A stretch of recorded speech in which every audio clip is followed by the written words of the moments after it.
Assalamualaikum warahmatullahi wabarakatuh. Alhamdulillah amin. Wassalatu wassalamu ala rasulillah amma ba'd. Kembali kita membahas kajian mengenai qawaid fiqhiyah dengan kitab Al-Qawaid Al-Fiqhiyah wa Tatbiqatuha fi Madhab Syafi'i.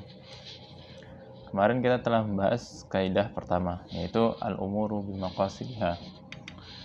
Sekarang kita membahas kaidah yang kedua, yaitu al-yakinu la yazulu bisyak.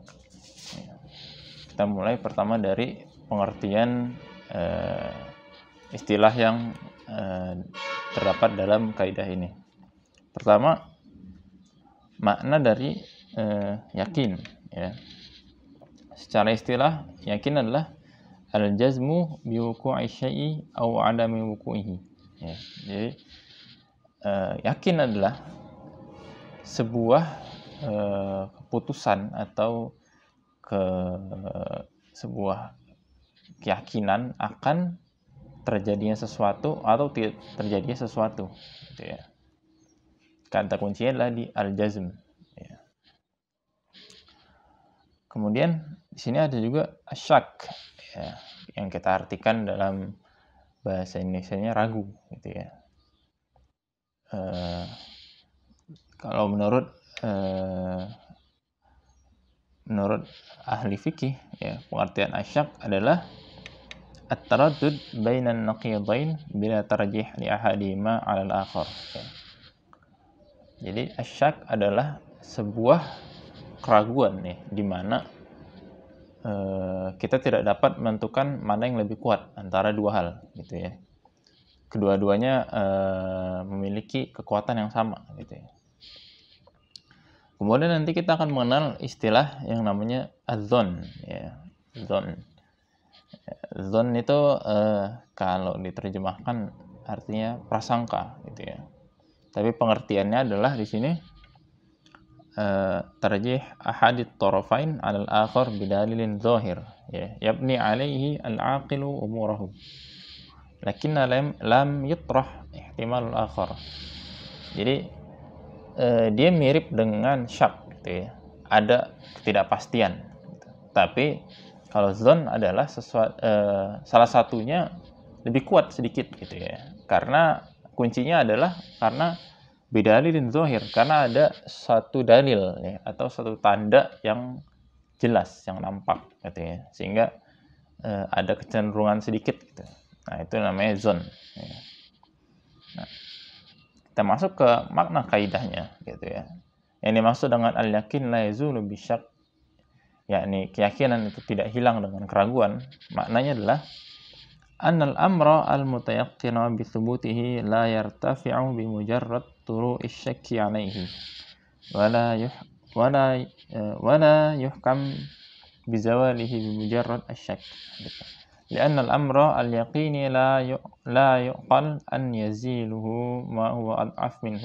Jadi sesuatu yang dibangun atas dasar keyakinan, gitu ya, bahwa dia sudah yakin, itu tidak hilang atau tidak terangkat hukumnya dengan sesuatu yang dibangun atas dasar keraguan, karena sesuatu yang yakin itu tidak masuk akal bahwa dia bisa hilang dengan sesuatu yang lebih lemah, ya, kekuatannya, yaitu tadi sesuatu yang penuh dengan keraguan, ya.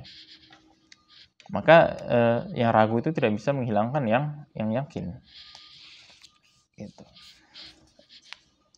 Nah, kita bisa lihat contoh penerapan kaidahnya, gitu ya, dalam kitab ini. Contohnya ketika ada seseorang yang menghilang dari suatu daerah, gitu ya, al-mafqud. Ya, kemudian kita tidak tahu kabarnya seperti apa, apakah dia masih hidup atau sudah wafat, gitu ya.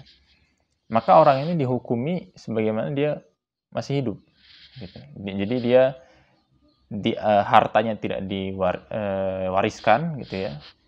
Dia juga menerima warisan, gitu ya. Juga istrinya juga tidak dianggap seorang janda, gitu ya, karena dia masih dihukumi sebagaimana orang hidup, gitu ya. Kenapa? Karena penjelasannya karena kehidupannya adalah sesuatu yang yakin gitu ya. Li'anna hayatahu hina taghibuhu mutayaqqanah gitu. Mutayaqqinah. Jadi kayak hidupnya dia yakin sedangkan wafatnya dia ragu gitu ya. Maka dia dihukum hidup. Kemudian yang kedua contoh lagi tentang toharoh ya.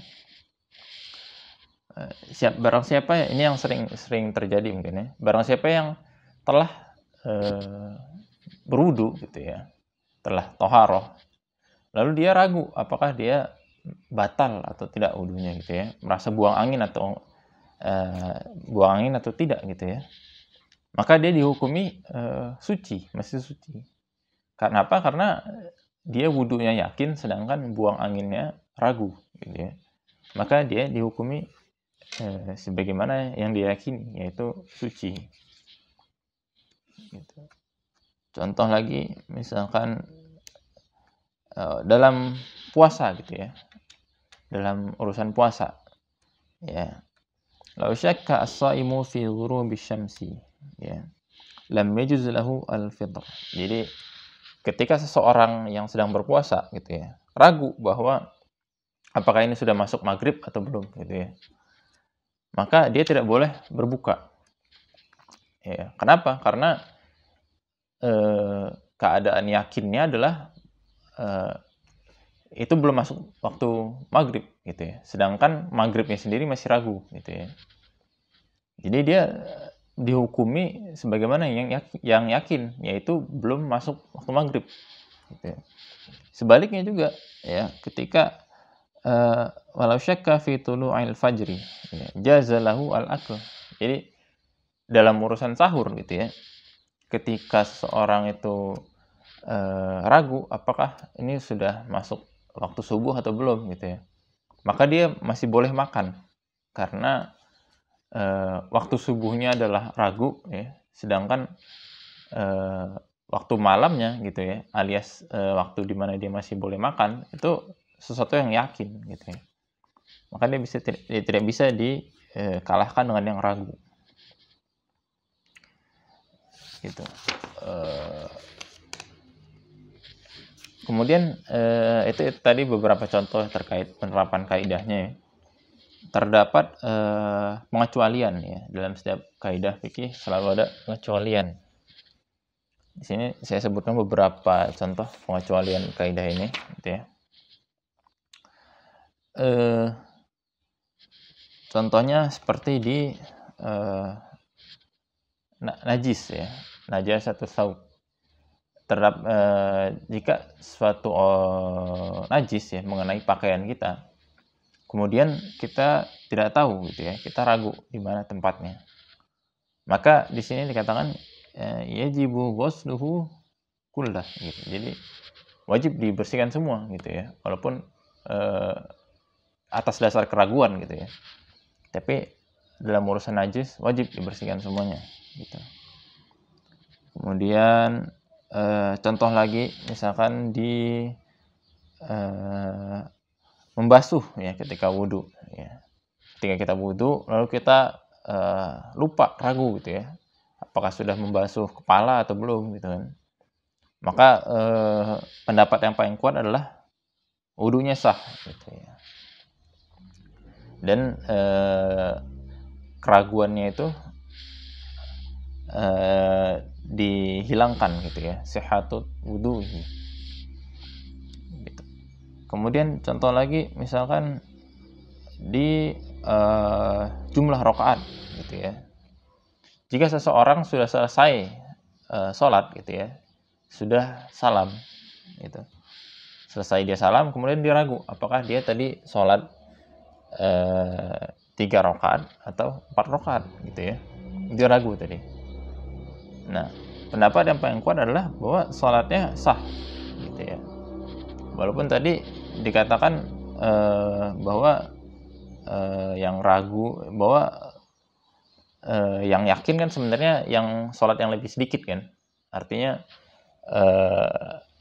bisa jadi dia tidak sah gitu, karena kalau dibangun atas dasar keraguan. Sedangkan kalau ini masuk dalam permasalahan yang menjadi pengecualian kaidah gitu ya, maka sholatnya tetap sah gitu ya, setelah ia selesai salam gitu ya.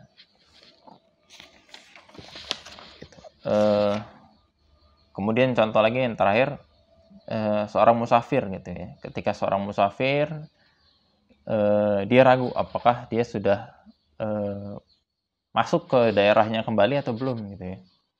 Maka dia dihukumi bahwa dia sudah masuk gitu ya. Padahal masuknya sendiri masih ragu kan. Tapi karena ini termasuk pengecualian, maka dia dalam kasus musafir dia sudah, ketika dia ragu apakah sudah masuk dalam daerahnya atau belum, maka dia dihukumi sudah masuk ya. Dihukumi mukim, bukan musafir lagi gitu. Maka dia tidak boleh mendapat keringanan seperti qashar gitu ya, dan segala macam gitu. Mungkin sekian pembahasan dari kaidah ini gitu ya. Semoga ada manfaatnya, kurang lebihnya mohon maaf. Allahu a'lam. Assalamualaikum warahmatullahi wabarakatuh.